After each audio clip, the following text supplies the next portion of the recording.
Hola y bienvenidos a Través de la Biblia con Les Feldick. Un ganadero y agricultor de Oklahoma, Les Feldick ha estado enseñando clases de Biblia al estilo casero durante 20 años en Iowa, Oklahoma y Texas. El estilo único de enseñanza bíblica de Les Feldick ha hecho que los libros de la Biblia cobren vida.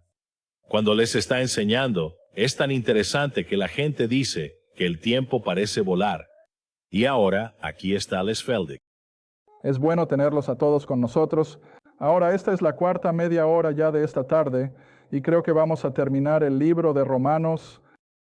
Pero de todos modos, la razón por la que he querido hacer esto es para que la cinta 25 completará el estudio de Romanos, y en lugar de que parte de esto se pase a la cinta 26, lo tendremos todo aquí, así que voy a hacer mi mejor esfuerzo para terminarlo.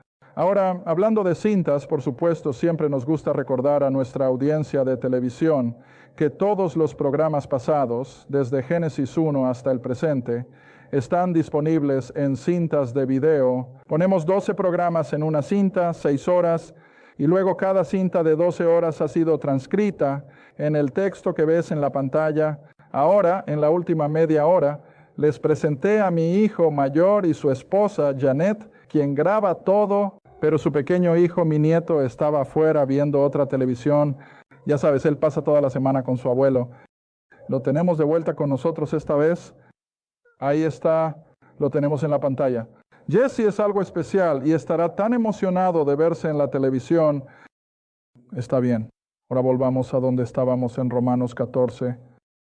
En realidad, los primeros par de versículos del capítulo 15 son el cierre, y solo los usaré. Ahora recuerda, en el capítulo 14, Pablo ha estado tratando con creyentes que tienen problemas con otros creyentes en relación a prácticas dudosas.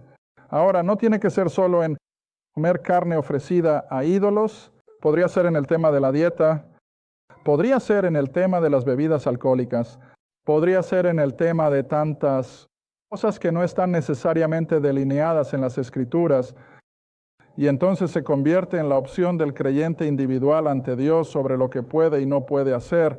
Ahí vuelve nuestra libertad otra vez. Pero tenemos que tener cuidado de no hacer algo que en nuestra propia mente no está mal. Si van a hacer que un creyente débil tropiece. Y ese era todo el concepto del capítulo 14. Sí, no. O nada de malo en comer un buen y jugoso filete T-bone. Pero hay un creyente más débil que dice, Les, ¿cómo puedes comer carne así? Entonces, por su bien tengo que decir, está bien, entonces no comeré carne por su bien hasta que llegue al punto en que pueda ver que no estaba tan equivocado. Ahora, eso se aplica a cada aspecto de la vida y tarde o temprano lo harán. Creo que llegarán al punto en que verán, según las Escrituras, que no estamos tan equivocados. En algunas de las cosas que hacemos, y creo que llega al mismo lugar con la observancia del domingo. Ahora, no me malinterpretes. No estoy diciendo a la gente que se olvide del domingo como nuestro día de descanso y así sucesivamente. El funcionamiento de la iglesia local, pero según las Escrituras, no hay ninguna exigencia del apóstol Pablo de que el domingo sea un día diferente a cualquier otro día de la semana. Y así hemos sido nuevamente programados por tradición en la idea de que el domingo es lo mismo que el sábado en Israel, y no lo es. El domingo es solo otro día de la semana en lo que a Dios respecta, y creo que la advertencia es que para ti y para mí, como creyentes, cada día debería ser un domingo. ¿Ves? Cada día debería ser un día de reconocer a Dios y darle todo lo que le corresponde. Y no tenemos que tener un día particular programado en nuestra agenda, pero todo esto está cubierto allí, en el capítulo 14.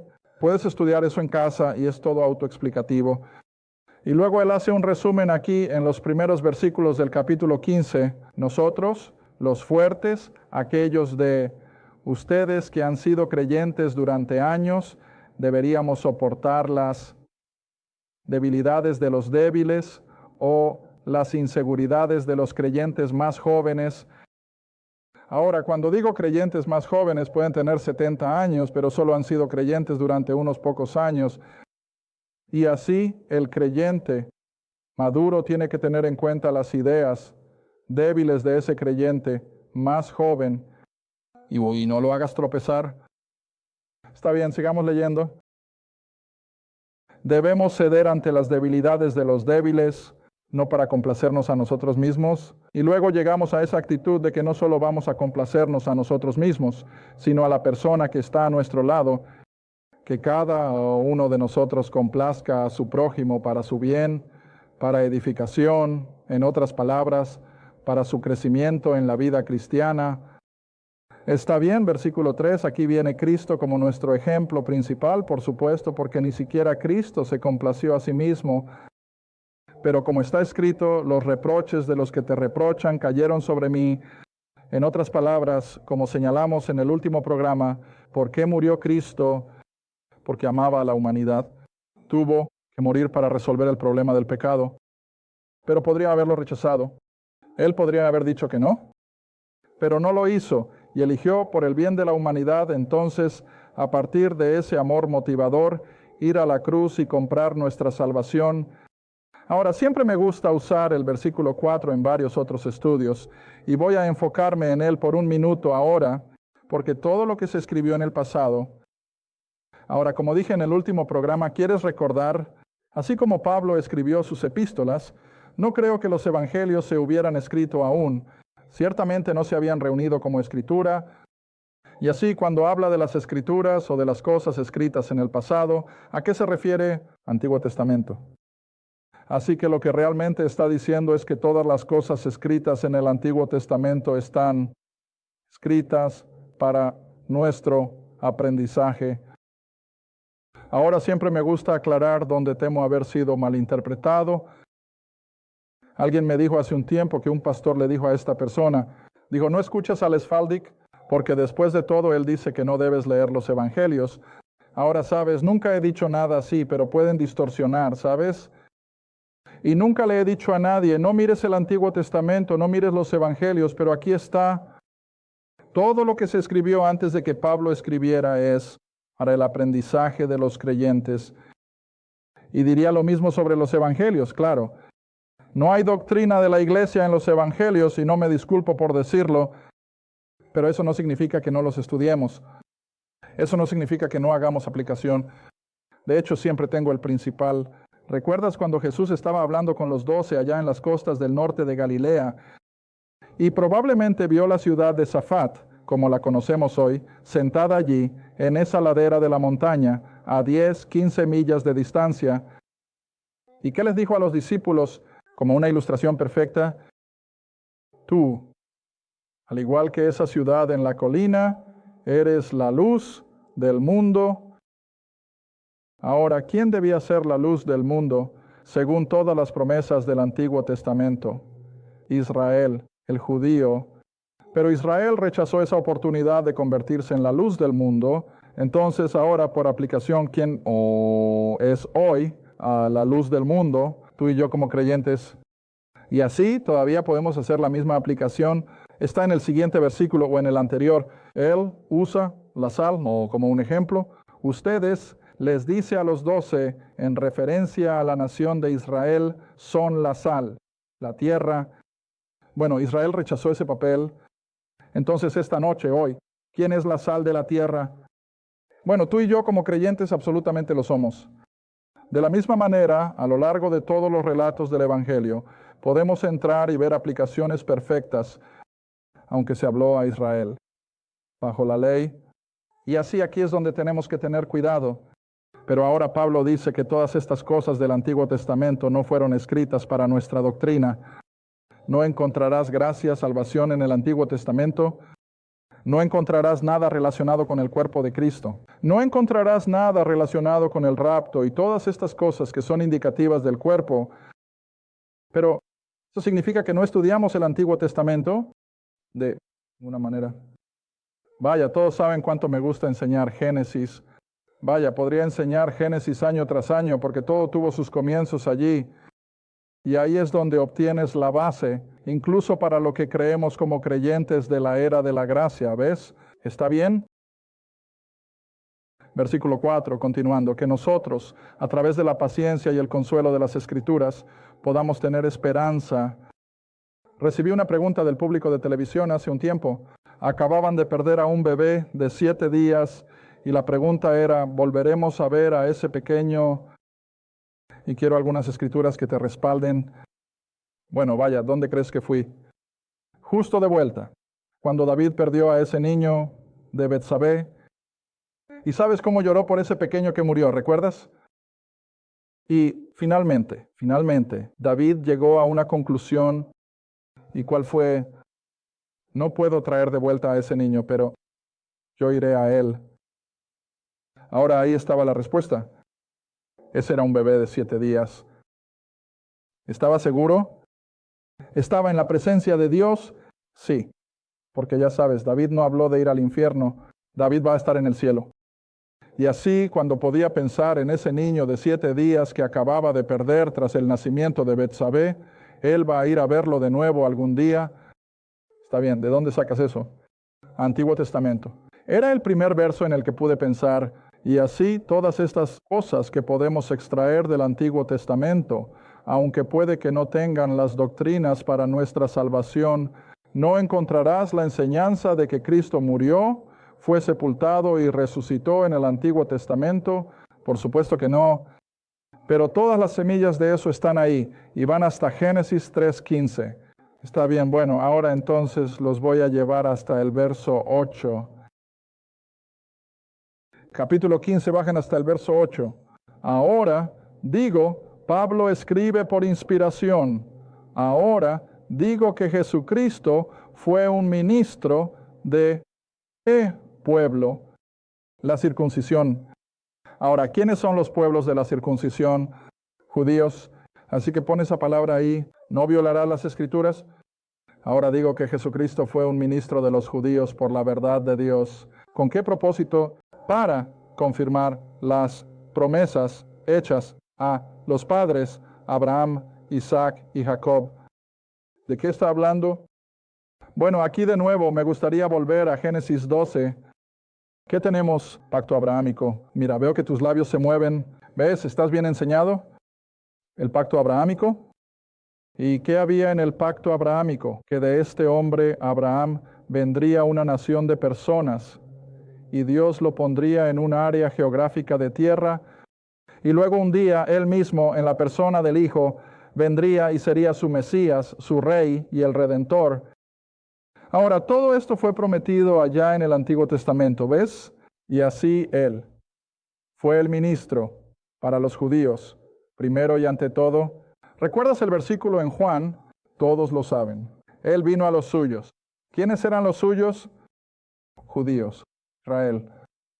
Pero los suyos que no lo recibieron, y cuando tuvieron su última oportunidad de arrepentirse del horrible acto de crucificar a su Mesías, rechazaron. Y lo he contado cuando estaba enseñando en el libro de los Hechos. Fue como un crescendo de rechazo cuando Israel apedreó, ¿qué hombre? Esteban. Y a partir de ese momento, Israel simplemente se va por los caminos, y en su lugar viene Pablo y va hacia los gentiles. Pero todo tuvo su semilla ya en el Antiguo Testamento, ¿ves? Y así vino a la nación de Israel para confirmar las promesas, los pactos hechos a los padres, que por supuesto, como dije, fueron Abraham, Isaac y Jacob. Ahora el versículo 9, y que los gentiles, incluso a través de las promesas hechas a los padres, Abraham, Isaac, Jacob, para que los gentiles glorifiquen a Dios por su misericordia. Ahora ves, no creo que lo haya entendido tan bien como debería haberlo hecho, pero ciertamente lo entiendo ahora, y esa es la misericordia y la gracia de Dios. Porque muchas veces creo que la humanidad piensa que, bueno, después de todo, Dios no hizo tanto extra. De alguna manera lo merecíamos. Él nos hizo y tenía que hacer algo decente por eso. No, no lo hizo. No lo hizo. No merecemos absolutamente nada. Entonces, ¿por qué proporcionó un camino de regreso a sí mismo? Por su misericordia.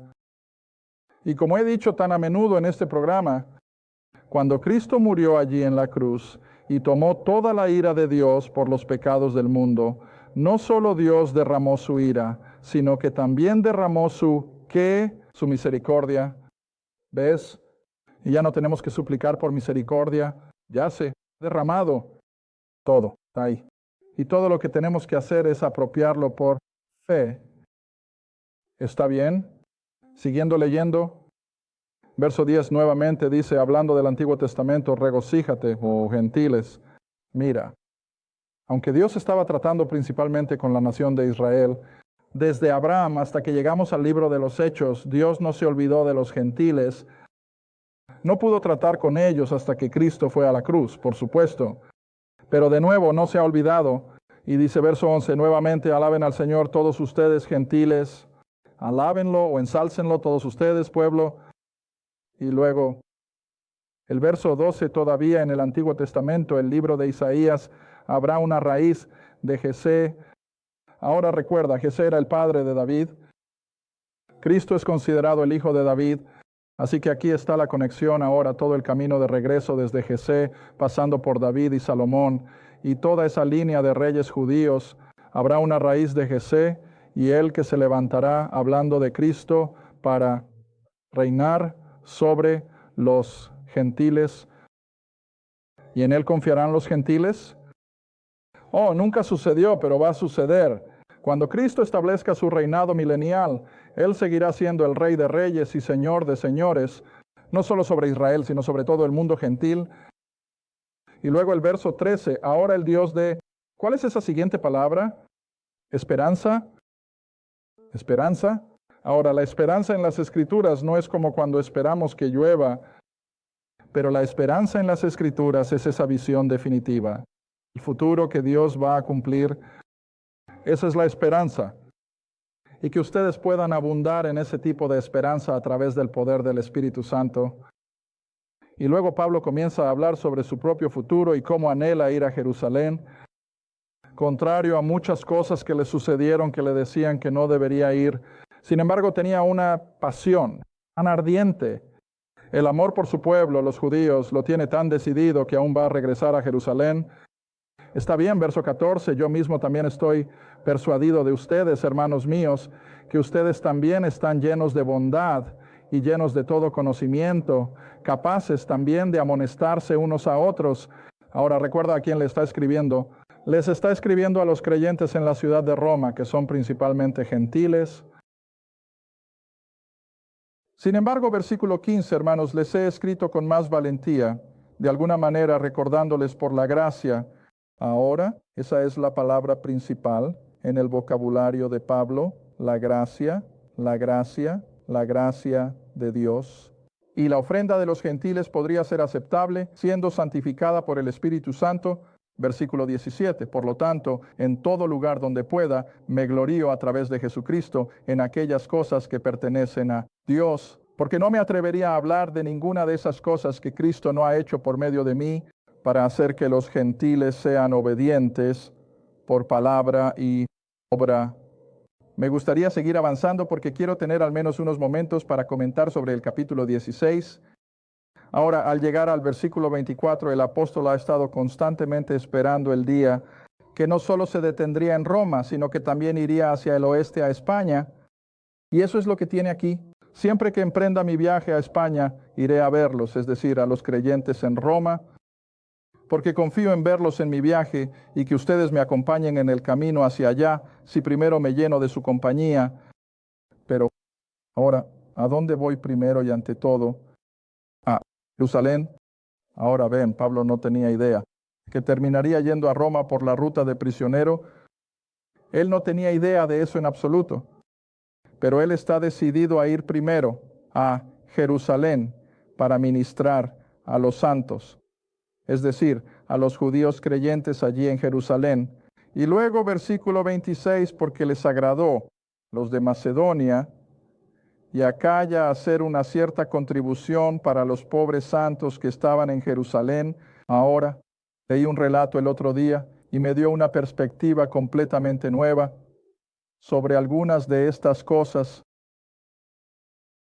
Lo que tienes aquí es que el apóstol Pablo ha estado trabajando en la parte occidental de Turquía y luego un poco más tarde en Grecia, Acaya y Macedonia. Ahora, no sé cuántos saben de historia o incluso de geografía hoy, pero ves que esa área de Grecia es totalmente montañosa, muy pocas oportunidades para crear alguna riqueza de la que hablar. Así que esos nuevos creyentes que Pablo había traído en Acaya y Macedonia, en las partes más rurales de Grecia, eran intensamente pobres, estaban sumidos en la pobreza, y aún así que dieron de lo que tenían para que Pablo pudiera llevar la ofrenda a esos pobres santos en Jerusalén que eran judíos. Está bien, ahora el tipo hizo esta analogía y como dije, simplemente cambió toda mi perspectiva sobre todo esto. Aquí estamos sentados en la rica América y enviamos misioneros a las áreas empobrecidas del mundo donde nunca han oído el Evangelio. ¿Cómo se sentiría la iglesia promedio hoy? ¿Qué pasaría si algunos de esos nuevos creyentes, digamos en Nueva Guinea, allá en las selvas, donde no tienen nada más que lo que pueden conseguir con sus lanzas y demás, cómo se sentiría una iglesia en América hoy si esos nuevos conversos allá en Nueva Guinea enviaran una ofrenda de regreso a ellos? ¿Por qué? Casi repelería a la gente, ¿no? Pero mira, eso es exactamente lo que hicieron aquí. Aquí están estas personas que ahora son los nuevos conversos de Pablo al cristianismo, en la más absoluta pobreza. Y aún así reúnen ofrendas para los creyentes judíos allá en Jerusalén, donde mi tierra, civilización y todo estaban muy por encima de lo que estas pobres personas estaban disfrutando. Pero ves la lección cuando las personas se convierten en verdaderos hijos de Dios, tienen una perspectiva distinta sobre todo. En lugar de que esas personas sentadas allá dijeran, bueno, mándenme un poco de ese dinero americano, ¿qué estaban haciendo? Lo estaban enviando de regreso a la tierra natal, en este caso Jerusalén. Es algo en lo que no creo que la mayoría de nosotros alguna vez pensemos. Así que les agradó a ellos de Macedonia, versículo 26, y Acaya, las dos áreas de Grecia, para hacer una cierta contribución para los pobres santos que estaban en Jerusalén, y les ha agradado de verdad, porque ellos les deben, porque si los gentiles han sido hechos partícipes de sus cosas espirituales, también es su deber ministrarles en cosas terrenales, cosas no terrenales. ¿Sabes lo que dice este versículo? Ahora me doy cuenta, y lo he enseñado, y espero haberlo dejado claro, que en el nivel espiritual el judío no es absolutamente diferente de un gentil. Esta noche, él es un pecador que necesita la gracia salvadora igual que un gentil. Él no tiene ningún privilegio especial con respecto al Evangelio. Él no tiene, ¿cómo lo diría? Posición que lo ponga en un lugar mejor que un gentil. Él necesita el plan de salvación tanto como cualquier gentil, pero tuve que escribir una carta a alguien justo el otro día explicando mi postura sobre esto. Aunque no están bajo las promesas del pacto esta noche, están ahí afuera, pecadores que necesitan salvación, pero si Dios no tuviera su dedo soberano sobre ellos, de alguna manera ya habrían desaparecido del mar. Esa pequeña nación habría sido absorbida por la asimilación de todas las otras naciones del mundo. Los otros Hitlers los habrían aniquilado por completo y él no fue el único. Entonces, ¿por qué siguen ahí?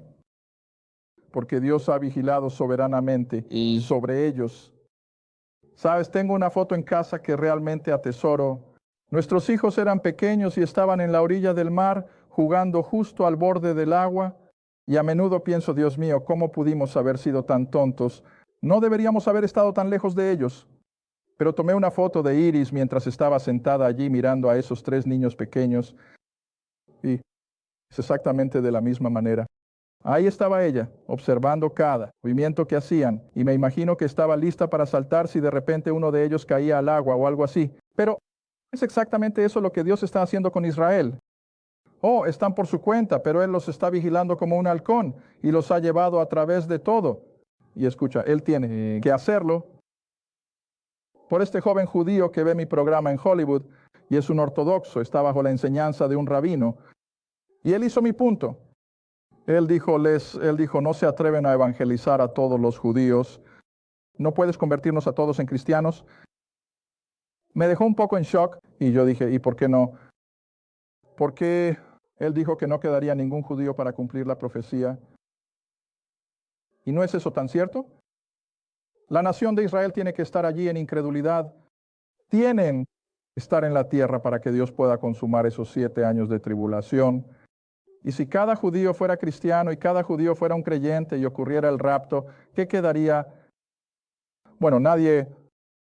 Para cumplir la profecía, y así tenemos que entender esto, que sí, Dios con su ojo soberano de águila los está vigilando y los está manteniendo intactos como nación.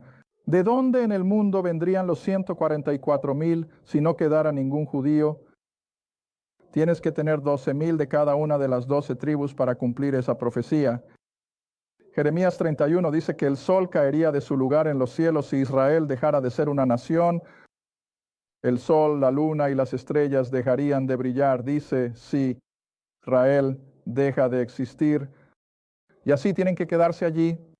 Y así, de esto es de lo que está hablando Pablo, que incluso tú y yo, como creyentes, tenemos que tener una preocupación por las necesidades carnales o físicas del judío, incluso hoy. Y eso va en contra, por supuesto, de tanto antisemitismo que está resurgiendo en todo el mundo.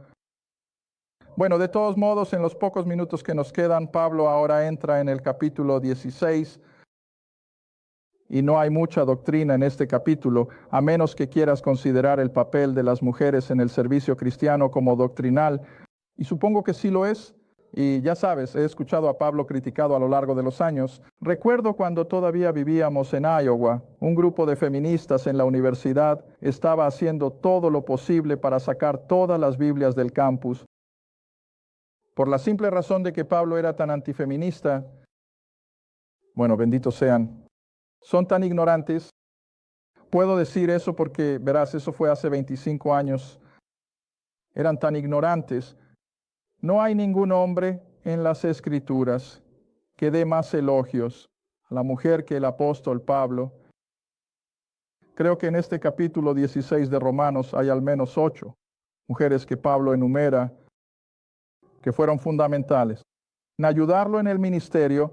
De hecho, el versículo 1, esta epístola a los Romanos es uno de los libros más importantes de nuestra Biblia.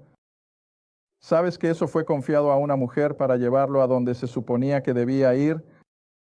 Sí, así fue. Mira Romanos 16, versículo 1.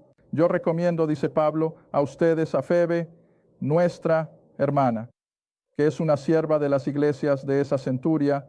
Y recuerda, Centuria era el pequeño puerto justo al este de Corinto, la ciudad principal. Versículo 2. Que la reciban en el Señor como corresponde a los santos, y que la ayuden en cualquier asunto que necesite de ustedes, porque ella ha sido un apoyo para muchos y también para mí.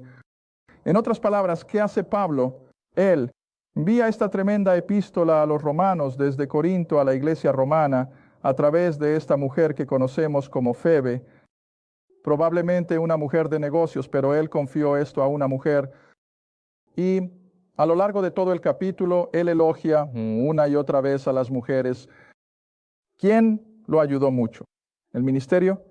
Nunca digas que no hay un lugar para la mujer en la iglesia. Gracias por ver A Través de la Biblia con Les Feldick, un estudio bíblico semanal.